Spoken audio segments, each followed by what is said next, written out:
That's okay.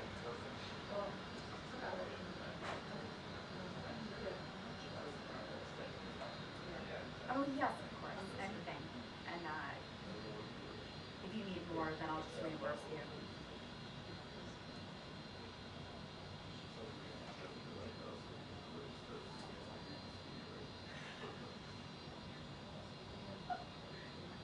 Yes. Okay. Okay. Thank you so much.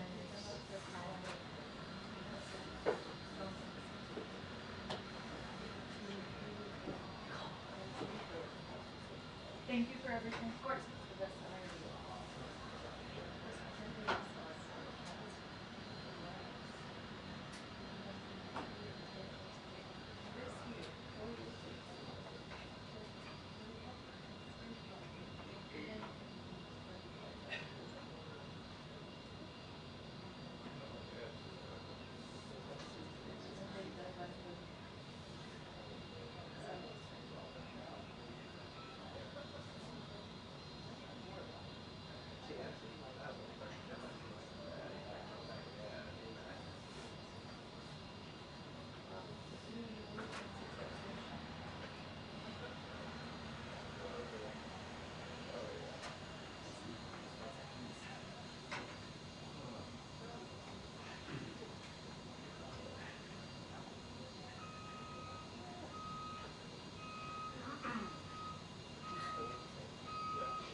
Attention, 2 minutes until the press briefing.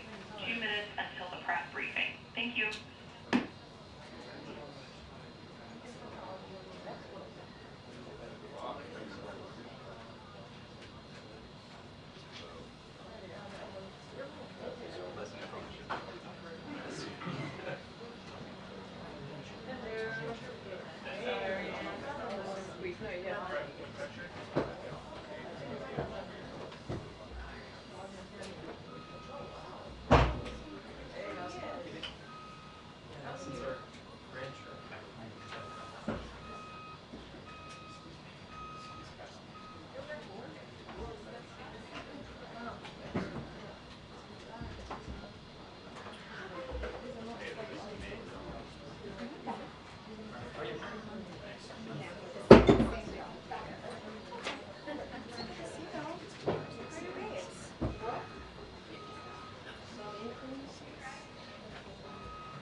Hello, good afternoon, everyone. Happy New Year. Okay, bear with me here. I have a couple things at the top. In the coming days, the President and First Lady will travel to New Orleans, Louisiana. The President and First Lady will grieve with the families and community members impacted by the tragic attack on January 1st and meet with local and state officials on the ground. The President has been extremely focused on ensuring that everything possible be done to complete this investigation, ensure the safety of the community, and provide any and all federal assistance to support state and local officials.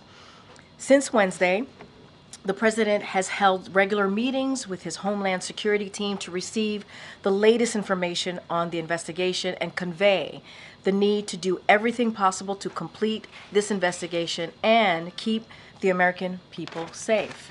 The President has also spoken to the mayor of New Orleans and the governor of Louisiana to offer support to both state and local officials. His team remains in close touch with their teams. And as the President said earlier today, you heard him moments ago, he has spoken with the families of the victims. As he made clear, there is no justification for violence of any kind, and we will not tolerate any attack on any of our nation's communities. The President continues to receive regular updates on both the investigation into the terrorist attack in New Orleans and the truck explosion in Las Vegas. Both cases remain active investigations, and I will refer you to the law enforcement to speak further about them. Next, as you all know, steel and steel workers who produce it are the backbone of our economy and national security, powering our autos, our infrastructure, our defense. Without domestic steel production and domestic steel workers, our nation is less strong and less secure. CFIUS evaluation determined this acquisition would place one of America's largest steel producers under foreign control and create a risk for our national security and our critical supply chains. And CFIUS referred the matter to the president for his decision. So, the president took action to block the deal to U.S. Steel U.S. Steel remains a proud American company, American owned, American operated by American union steelworkers and the best in the world. The domestic steel industry is the strongest it has been in years because of the president's actions to level the playing field for American steel and American steel workers. And the United States remains an open economy with record foreign direct investments under President Biden's leadership. As foreign competitors like China distort global steel markets through unfair trade practices, such as dumping and overproduction, it is critical that we have a strong domestic steel industry that protects our national security and our supply chains. Today, the president demonstrated once again that he will always act to protect the security of this nation as well as the resilience of our supply. And then, so with that, I'm going to, before I take questions, I wanted to add one more thing, which we haven't done in a while, which is talk about the week ahead, next week, and then we'll go into questions. In addition to his trip to New Orleans, the president and the First Lady will travel to Los Angeles, California on Monday. The president will then travel to Eastern Coachella Valley, California on Tuesday. On Thursday, the president and the First Lady will attend the state funeral for former President Jimmy Carter. As President Biden said, the world lost an extraordinary leader, statesman, and humanitarian. The president and the First Lady look forward to honoring a great American who gave his life to service. And finally, on Thursday afternoon, the president and the First Lady will travel to Rome, Italy from January 9th to the 12th. During the visit, the president will meet separately with His Holiness Pope Francis, President of Italy, and the Prime Minister of Italy as well. And as always, we'll have more to share as we get closer to the trips and events to come. But before I even go to your questions, I have one more thing that I wanted to add, a personal note. Jeremy and Jacob, thank you so much for your service. They will be leaving our team. This is going to be next week is going to be really your last week, but we didn't have another opportunity to do this in the briefing room. So I just wanted to say thank you to both. You have been phenomenal to work with. I'm going to miss you both and wish you the best in your upcoming endeavors in your career. But just wanted to thank them here at the podium, and if you guys have a chance, make sure to offer up your well wishes to Jeremy and Jacob next week. And with that, you have the first question. Fatima. Thank you, Karine. I have three questions. Sure. Firstly, Treasury Secretary Janet Yellen has for years talked about friendshoring and countering the ambitions of China with allies.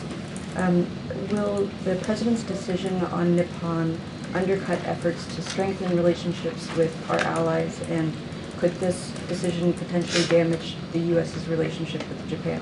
This is not about Japan. It's not. And you have watched this president really, in the last 4 years, strengthen his relationship with our allies, obviously abroad. And, you know, we have worked certainly together to strengthen our economic partnership with Japan. We have been in touch with Japan and conveyed our thoughts directly to them. This is about the need. You heard me talk about how now U.S. Steel is going to stay American-owned and American-operated. And this is what's important to this president, and that he's been very clear about that. So this is about continuing that, making sure that we are strong domestically, talent, operated steel industry for our national security and for a resilient supply chain, and how important that would be. So, and I also stated at the top how if you look at the the work that this president has done over the last 4 years, the steel industry is the strongest. It's the strongest that it's been in years because of the actions that this president has done every day since day one to make sure that we protect that. And so the president believes that we need major U.S. companies representing major share of U.S. steelmaking capacity, and to keep leading that fight on behalf of America's national interest. And so that's why the president made this decision. He's always been very clear about that. We've always been very consistent about that. And so that's going to be our focus, continuing to be our focus, obviously. Earlier today, the president said he spoke with the families of the victims of the New Orleans attack. What did he tell them? Look, I'm not going to get into private conversation that the president has had with families. We don't do that. We'll certainly, if the families chooses to speak about their conversation with the president, obviously they have the right to do that. Our hearts certainly go out to the families who lost their loved ones on a day that should have been a celebrated day to such an act of violence. Obviously, this is something that we will continue to condone, but as I stated at the top, the President and the First Lady are going to New Orleans in the upcoming days, and they're going to grieve with the family. And sadly, that is something that you have seen them do many times over the last 4 years. When an awful event happens, they are there. They want to be there, especially at this magnitude. They want to be there and be with the family and mourn with the family. And so, again, this was certainly an awful event that happened on the day that we should have all been celebrating an incoming new year. And so our hearts go out to the families and also to the communities who are dealing with the aftermath of this tragedy. And does the Vice President plan to oversee the certification of the election results on Monday? I believe that is her plans. I would have to refer you to the Vice President's office on her schedule, but I believe so, yes. Thanks, Karine. How does the attack in New Orleans and the explosion in Las Vegas increase concerns in the administration about security surrounding the certification of the vote, the Carter funeral next week here in Washington, the inauguration, and then even looking ahead to the Super Bowl next month in New Orleans? So, look, all of the events that you just laid out is certainly a high priority for this administration.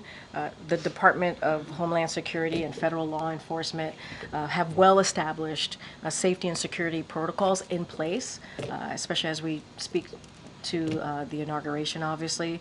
And so they have been preparing for months to ensure that the security of these events and the safety of those attending them. So again, this is something that we've worked through for months now. And so we are working tirelessly every single day to ensure the safety and security of the inauguration, the safety and security of major events that you just laid out. It is important to the president that we continue to protect, as I said at the top, American communities across the country, and certainly that's what the president's going to wants his team to focus on, and that's what they have been focusing on. Both suspects in New Orleans and Las Vegas served in the military. Does the president find that aspect of this troubling, and is he concerned about the problem of radicalization in the military? So look, I'm going to, obviously the FBI is continuing their investigation, so they can speak to the FBI and the Department of Defense, as you just stated, because of their status and affiliation to their military service. I would have to refer you to the Department of Defense to speak to that specifically. I don't want to get into a back and forth on this. What we can say is continue to condemn any form of violence and do whatever we can and continue to do the work, obviously, to make sure that there is a security protocol continues and we protect Americans and certainly communities across the country. I'm not going to dive into the two subjects. Can you say the president had any reaction when he heard that detail about both of these suspects? What I can say is the president his heart is going out to the family who were certainly affected and lost a loved one that day. And what he wants to do is to make sure that His team is continuing to do the work to make sure that Americans are protected, communities are protected, and that's what I can speak to. You heard that from the President multiple times this week already, and that's going to be the President's focus. Thanks, Karine. President-elect Trump, a little while ago today, seemed to take issue with the fact that American flags will be flown at half-mast at the time of his inauguration, considering the passing of former President Jimmy Carter. Is there any potential for that to not be the case? Is that a decision Say that one more that time. the White House was Say that one more time. The flags are due to be flown at half-mast at the time of the inauguration, and President Trump seems to be taking issue with that. Is that a decision that the White House would consider reversing or reevaluating? No. Okay. On U.S. Steel, the U.S. relationship with Japan is strong. Yeah. What is the national security concern the President sees by having this investment in an American company? So look, you saw the President's statement. He talks about the CFIUS evaluation, how they determined that evaluation, how they got to their, again, determination that this acquisition would place one of America's largest steel producers under the foreign control and create risk of our national security. This is from CFIUS. They are independent. The President said he was going to let the process play out, and it has played out. And so if you think about our national security and our critical supply chain, CFIUS, referred the matter to the President to make that decision. And so the President took that very seriously. He's always going to make sure that we put Americans first, and that is how you saw this decision play out from this President. And I talked about China and how they tend to distort the global markets deal through unfair trade practices. And so, this is something that the President took very, very seriously and took CFIUS determination. We got to remember this was a cross-government panel when you think about CFIUS and the decision that they made. And so that's how the President came to this decision. It is about making sure that a U.S. company is U.S. owned, U.S. operating, supporting, continuing to protect the U.S. steel makers, obviously a union, and that's what the President led with, and that's how he made this decision. Is it political? No, it's not. This is, again, as I was answering that question, we've always said CFIUS is an independent body. We let this process play out. We made sure that this process played out, and that's exactly what we did. And CFIUS made a determination, and they said this acquisition would create risk for our national security and our critical supply chain. And the President took that really very seriously. And he took a careful look at the CFIUS evaluation, and so he decided to block this deal. One other. President-elect Trump had communicated on his social media some inaccurate information related to New Orleans early on. Is the President at all concerned about the flow of information and briefing and access to whatever intelligence or whatever he might need in terms of this transition? Is he comfortable with the information flow to the President-elect on matters like this? I mean, look, and I'm actually glad you asked this question, because one of the things that you all do as a journalist body is that you were able to fact check and say that what was stated by the President-elect was simply false, and I think that is important, right? Which is why we respect the hard work that all of you do. As it relates to the President and the information that he gets, obviously that's something for ODNI if it's related to intelligence and specific information in that nature. I'm not going to speculate beyond that, and I'm just going to leave it there. Just three things. The FBI and CTC DHS put out a law enforcement bulletin earlier today warning of copycat attacks in the wake of New Orleans. What assurances can the White House offer to the public, many of whom might be scared of this kind of vehicle ramming attack? And to build on the earlier question, beyond just radicalization, is there a wider concern about the mental health implications connected to service members given the similarities? Yeah, so as it relates to the second part of your question, I'm going to have to refer you to the Department of Defense. They can speak to that. I'm not going to litigate that from here.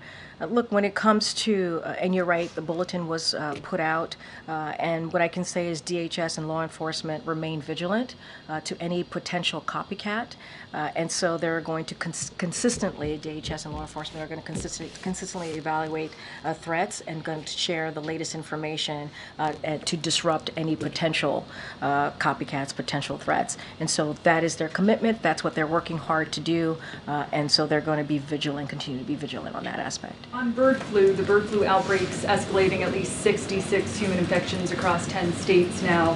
The federal government has 2 bird flu vaccine candidates available. Why not ask the FDA to authorize them, even for particularly vulnerable farm workers? Why defer a decision on a vaccine to the next administration?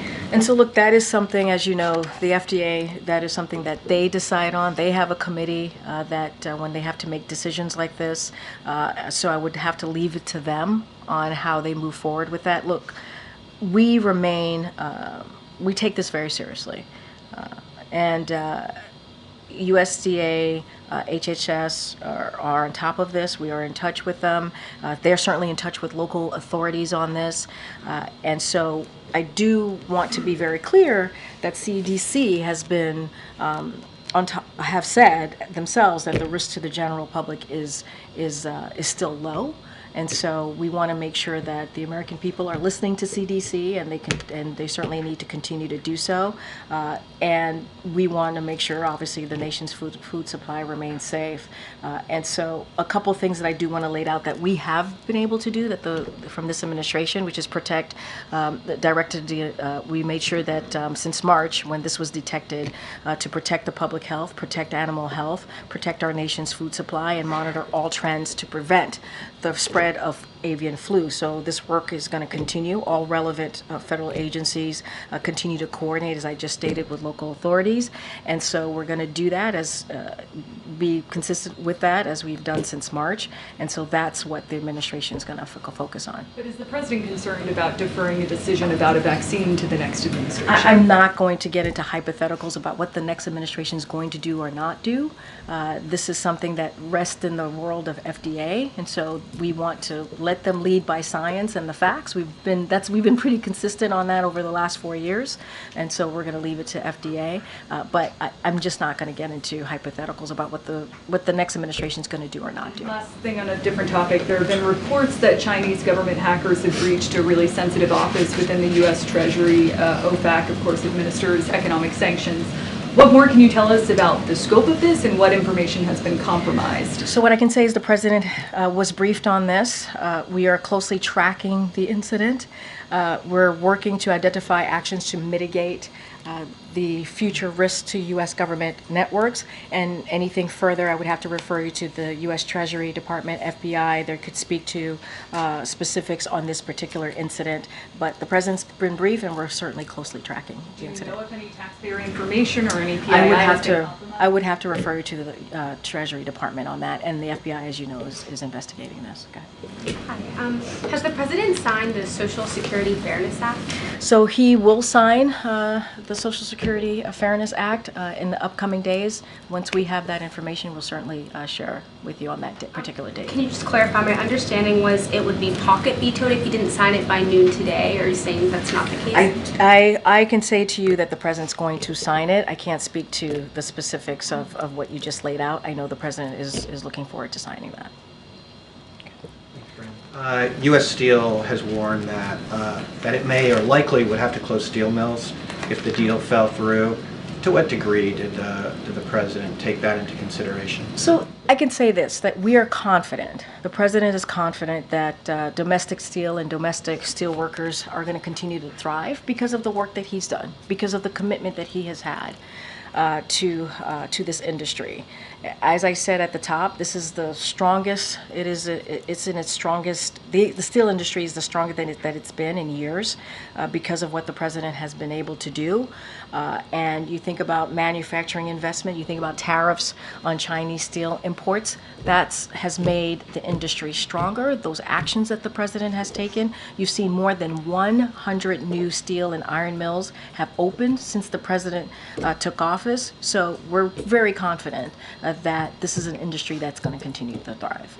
If there are mills that are closed, if there are layoffs, would the president need to take some responsibility for that? I mean, that's a hypothetical. I'm not going to get into hypotheticals. What I can say is the president has taken strong actions over the last 4 years. I just mentioned 100 new steel mills that were created. What he was able to do on Chinese steel imports, tariffs on Chinese steel imports, that has made that industry stronger. Manufacturing investments, all of that has made that industry stronger. And so we believe it's going to continue to thrive. I'm not going to get into hypotheticals from here. Obviously, the president took this decision. He really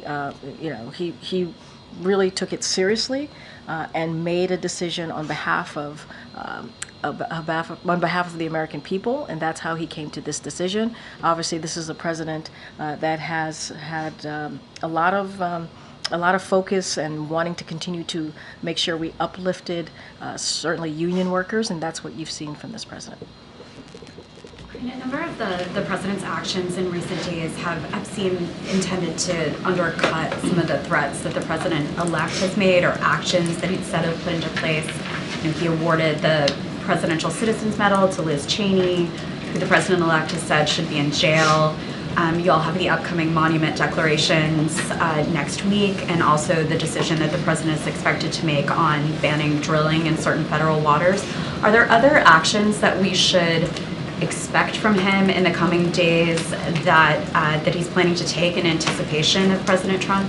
So I'm going to be clear. I don't have any announcements to make on any of the things that you just laid out, policy announcements to make. So don't want to get ahead of where we are. What the president is doing and what he said he would do is continue to focus on the American people, continue to deliver on critical investments that he thinks matters of the direction as we move forward as a country. Look, if you think about, for example, the monuments and those decisions that he's made on protecting more than 46 million land and water. I think that shows the president's commitment to make sure that we preserve our environment, that we can really focus on climate investment, climate change. I mean, there's nothing new there. That's been part of the president's platform from the beginning. He happens to really respect Liz Cheney. He happens to really respect the congressman, and that's why he made that decision. And look, the president is always going to lift up Americans that have put their country first, is what we have seen, and he's done that throughout the 4 years, not just this past week. He's going to always make decisions that he believes is best for the American people. I mean, there's nothing new there. I think that is, if you look at what the president's done in the last 4 years, this is all consistent to what he believes, and what he believes is the best way to move this country forward. Are there other actions that we should anticipate? I'm not going to get ahead of the president. We have 17 days left in this administration. The president has a jam-packed schedule, and he's going to continue to focus on ways that we can move forward, invest in this country, invest in communities, and continue to lift up all the all what he believes this country can be. Thank you.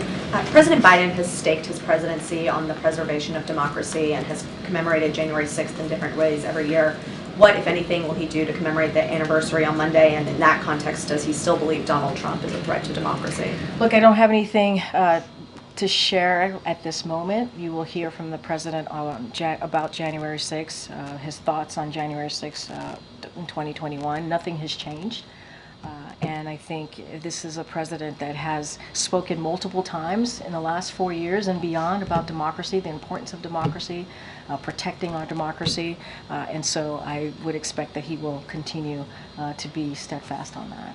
And then I imagine the president is reflecting on Jimmy Carter this week, and so much of Carter's legacy is his service to both the nation and the world in this post-presidency. So I wonder how President Biden is thinking about his own post-presidential service and what he wants that legacy to be. I'm not going to get ahead of this president. He's going to have an opportunity to speak to all of you. You're going to hear from him many times in the next 17 days about his thoughts about his presidency. I'm going to let him speak for himself.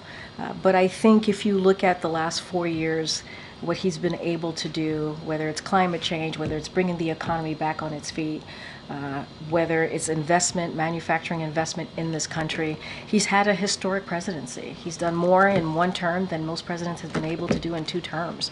And that is just the facts. That is what we've been able to see from the Biden-Harris administration. So I think it speaks for itself, but as far as the president and his personal thoughts, his personal views, I'm going to leave it to him to speak to.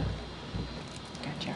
One more on U.S. Steel. I guess more broadly, what message should other foreign companies who are considering investing in the United States take away from this decision by the president? Look, again, this wasn't about Japan. It's not about Japan.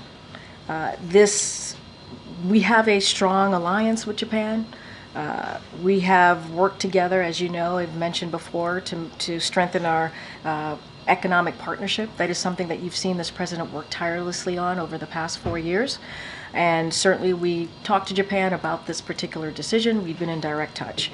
This is about a domestically owned, operated steel industry. And we're talking about our national security, of course, but also our supply chain, our resilient supply chain. And so that's what the president wanted to focus on. That's what you saw, this action from this president. And so that is going to be our focus. We're going to continue to work on our relationships with our allies across the globe. That is something that we're going to continue to do. I just talked about the president going to Rome next week. Certainly that is very important. The president in the past 4 years has been able to mend many of those relationships. And you've seen the president on the global stage and how those relationships have really mattered to our friends across the world, and so that's how we see this. This is not about Japan. This is about what is right for America and what is right, and how he saw the best way to move forward with this decision. Remember, CFIUS did this analysis, and they provided us with their thoughts, and the president took this very seriously. So it's specific to steel. That is sort of an industry that is maybe viewed differently than other, like whether it's IT or chips or any other industry that a lot of foreign investment has come into the country for. There's been a lot of foreign investment in other industries beyond steel. Yeah. Those investments are not at risk, or they shouldn't rethink those as a result of the U.S. steel decision. Let's step back. CFIUS took this on.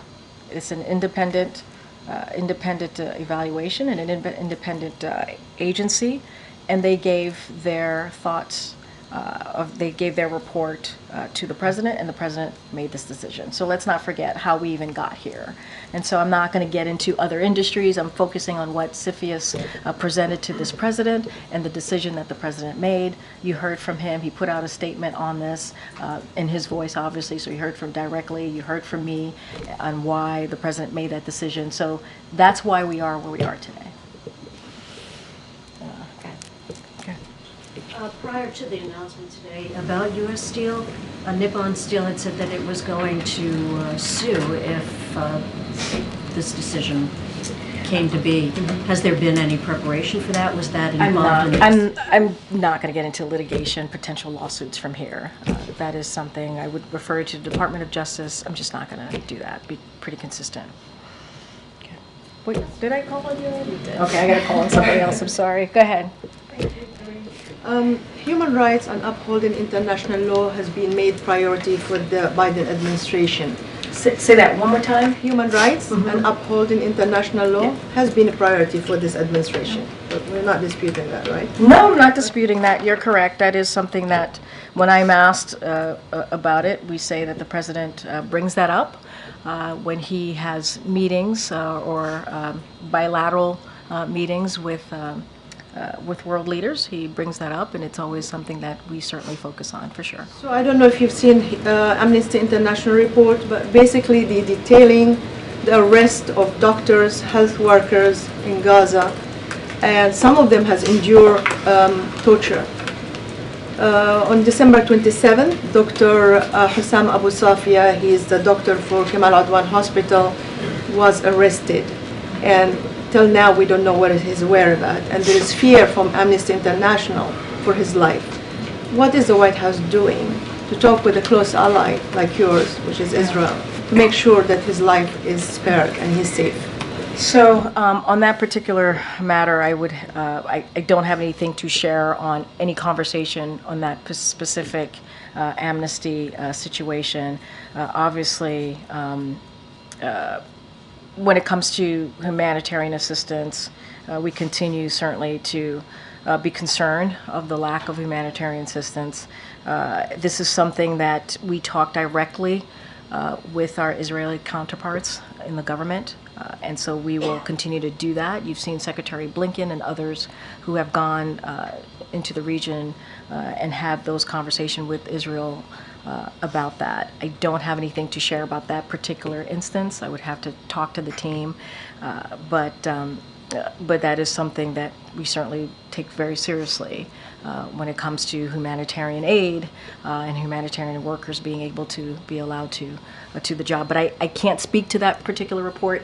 I have to talk to our team. I want to be really, really mindful on that. But would you agree that arresting doctors in hospitals is a violation of human rights? And again, I want to be law? super mindful because you're asking me about a particular incident that has occurred, and I just want to make sure I have all of the information. I don't want to give you an answer without having all the information, and so I'm just going to be super mindful and leave it there. Okay, all right, okay.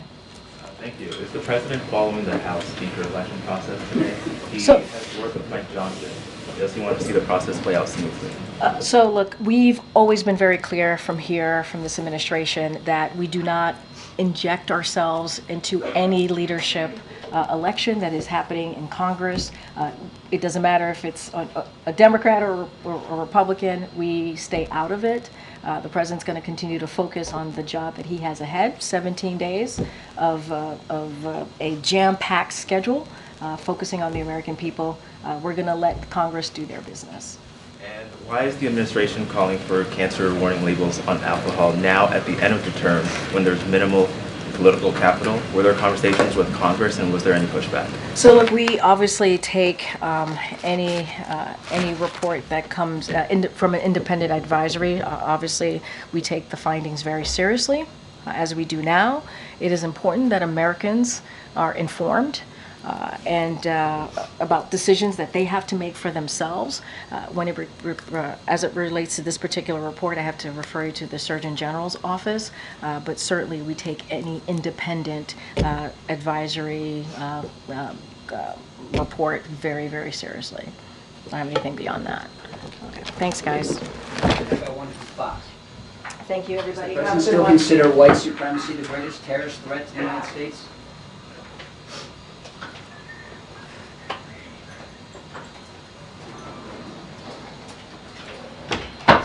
He said it. Very clear.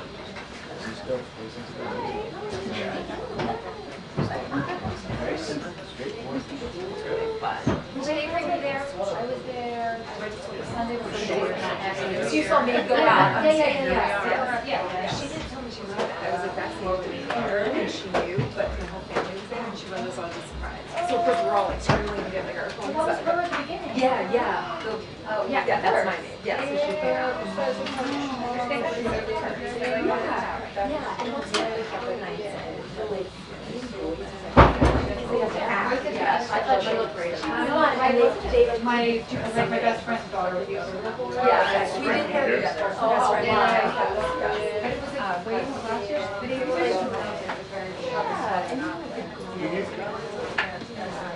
These are like Up here, above the camera.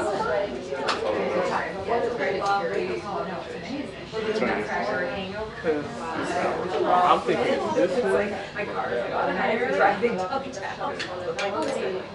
I think it's that one. See, when you put your ear up to it, you can. It sounds like it's right there. Yeah. I don't know what it is. Is this? Who's this belong to?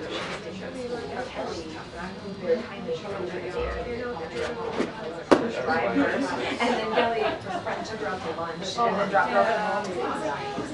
It's just silver. Whatever it is, it's not our time. We had a great time. It was a great time. So whenever we have incidents, we put it in the chat. Just not the Wolfpack chat has everybody like Commander, Alex, all those guys, and they freak out whenever they complete. Oh. If you put it under the problem, they assume it's a bigger problem, and they're gonna lower it. You're learning. You're learning. It's okay. But if you do the event chat, the event is more powerful.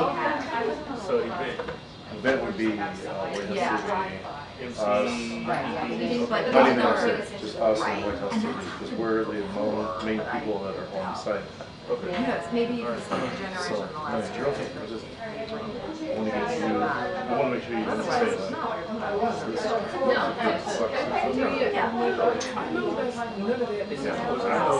that. This camera is out. Yes. That is something else. That's what I'm saying. It's one of the mounted rebel cams. One of those is ours. I think it's the cam line. The big one at the bottom. I think that one's ours.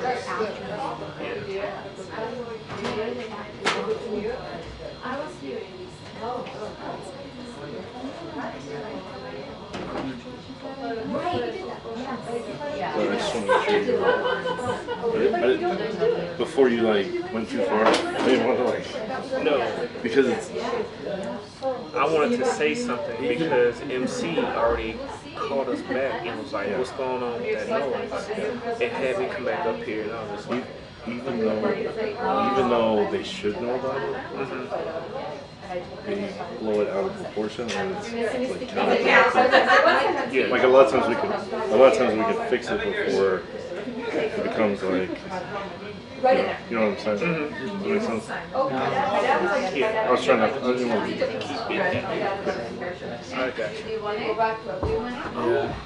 Hey, Corey, steer me. Hey, man. Hey, from like one of these cuts. They're in the ceiling in Milwaukee. Is there anything we can do?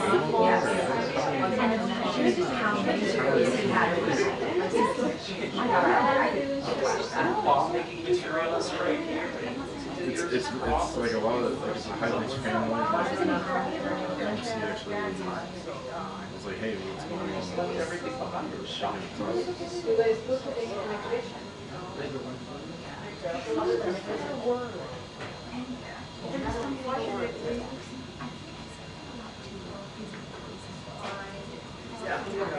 Okay.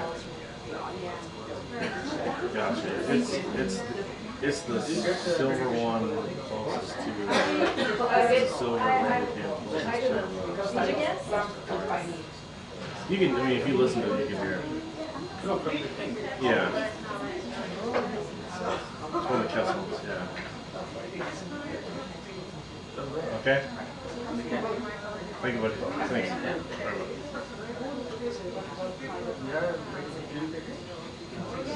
All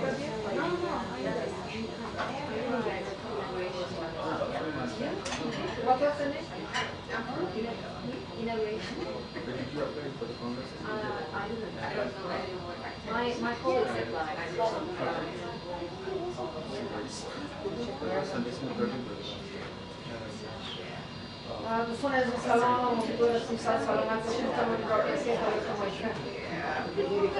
yes, hi everyone. Happy New Year. Happy New Year, you too. I think we're waiting for our news.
That's what you use your touches for. Right. But you're like politely trying to be like, it's not me, it's them. They told me not to. Yes, I know. That's how I act. Yeah. Because you're like, oh God, what if she doesn't know that they told us that?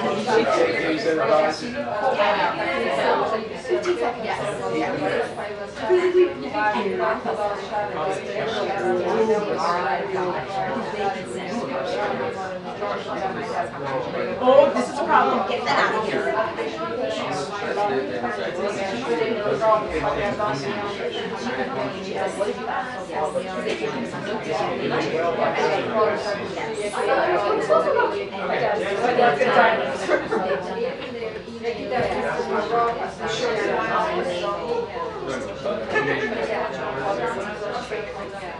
It's like, I'm a teacher. And like that's all she said. And later, like, Vanessa was like, very sweet. And she didn't go wrong.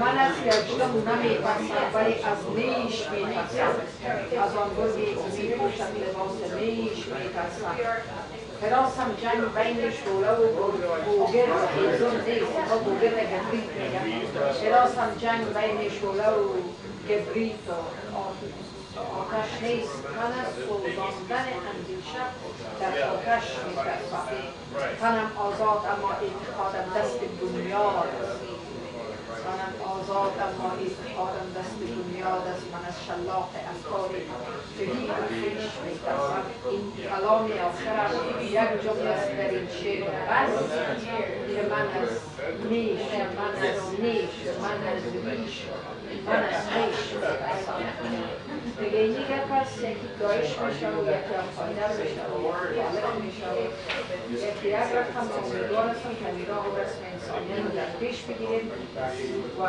مشتاقات از مطلقات از اینان فارمی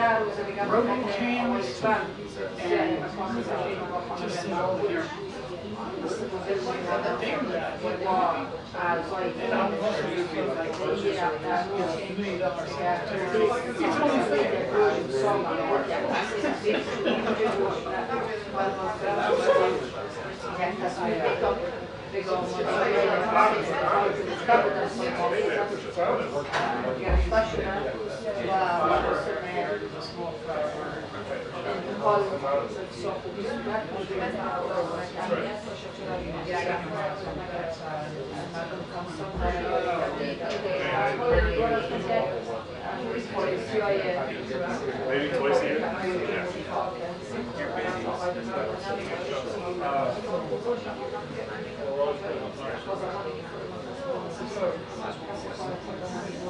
Yeah.